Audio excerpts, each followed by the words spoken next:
ও মা, মা কি বলছিস? ও মা, হ্যাঁ, দেখো দেখো মা, গাছ থেকে তাল পড়েছিল, গুঁড়িয়ে আনলাম, একটু পিঠা করো না। কই কই দেখি। এই দেখো। অনেক বড় তাল তো। আর আমার তো সমস্ত কাজ হয়ে গিয়েছে, বাসন ধুচ্ছি, এতক্ষণে পিঠা করব?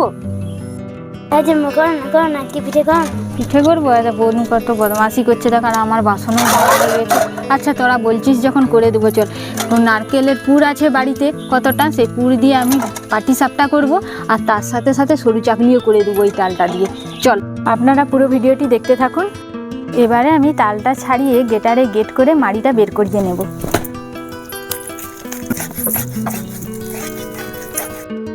আমার হয়ে গিয়েছে, এবারে আমি জালে মাড়িটা ফুটিয়ে নেব। ফুটিয়ে নিয়েছি, এবারে আমি ঠান্ডা করে নেব। তালের পাটিসাপটা সরু চাকলি করার জন্য আমি ব্যাটারটা রেডি করে নেব। এখানে 2 বাটি ময়দা নেব, 1 বাটি চিনি, 2 বাটি ময়দার সাথে আমি 1 বাটি সুজি নিয়েছি। এবারে সুজি আর চিনি আমি মিক্সিতে গুঁড়ো করে নেব।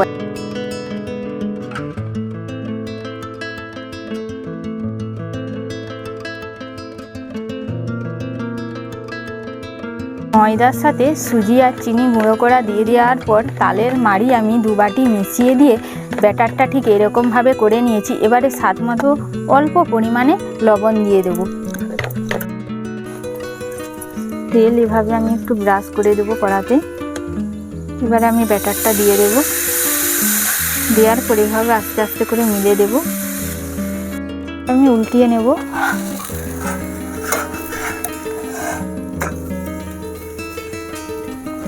প্রথমে আমি সরু চাকলিগুলো করে নিচ্ছি, তারপরে আমি পাটিসাপটাগুলো করব। আমার একটা হয়ে গিয়েছে।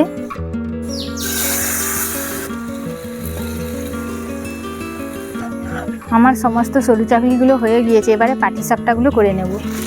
এবারে আমি নারকেলের পুর দিয়ে দেব। এভাবে আমি উল্টিয়ে নেব।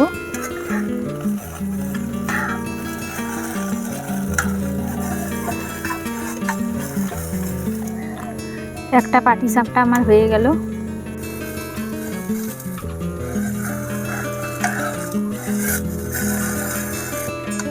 এভাবে সবগুলো পাটিসাপটা আমি করে নেব। সমস্ত পাটিসাপটা সরু চাকলি আমার হয়ে গিয়েছে। দেখুন দেখতে কেমন লাগছে, দারুণ লাগছে, আর খেতেও দারুণ লাগবে। তালের সিজনে আপনারা এইভাবে বাড়িতে বানিয়ে খাবেন। তাহলে আজকের মতো টাটা।